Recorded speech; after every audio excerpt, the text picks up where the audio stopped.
लिया दे मैया। अरे का हो? अरे का भइल हो? कहाँ रहत हो एकदम सुध के? अब तासे का बताई? अब बतैबू तबे न जानब। तब सुना सुनावा।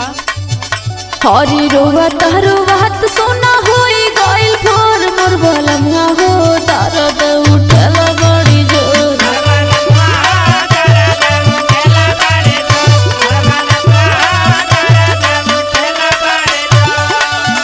हे उठेला बड़ी जोर हो उठेला बड़ी जोर हो उठेला बड़ी जोर मोर बलमुआ हो दर्द उठेला बड़ी जोर।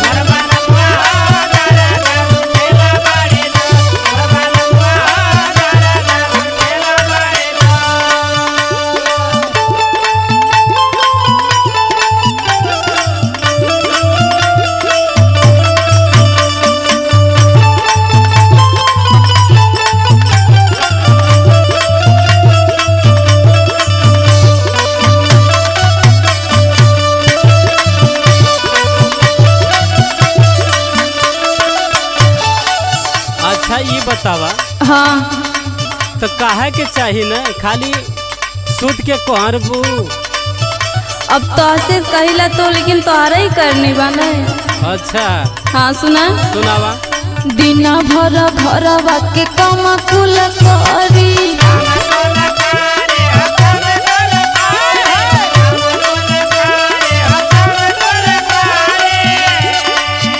हाँ रात भर सुता बेला अपना हो जारी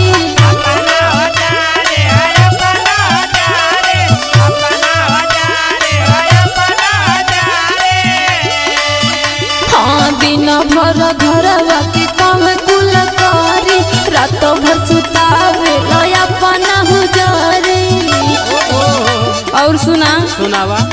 हरे बुझेला रह जाना ही बतिया के मोर मोर बलमुआ हो दर्द उठला बड़ी जोर।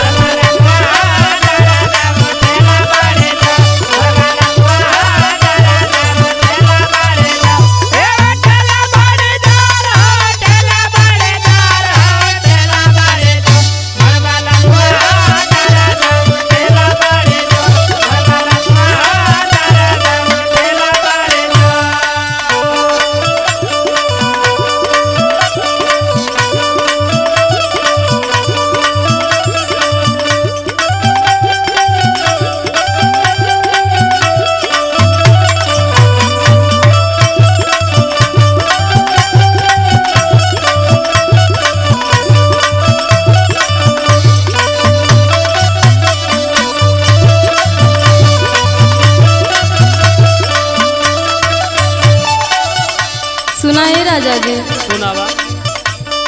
और हविंद पिया गे तो कमर दबाई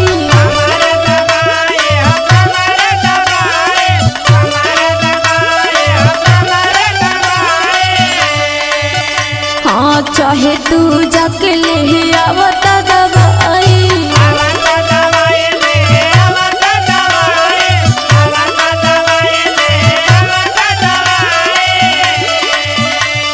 सुना था ने? हाँ हो सुना सुनावा।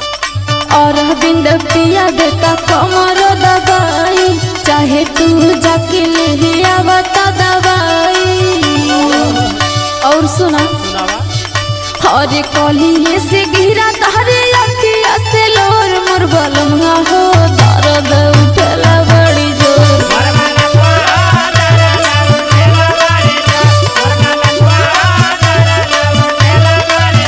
हे उठेला बड़ी जोर हो उठेला बड़ी जोर हो उठेला बड़ी जोर मोर बलमुआ हो दर्द उठेला बड़ी जोर।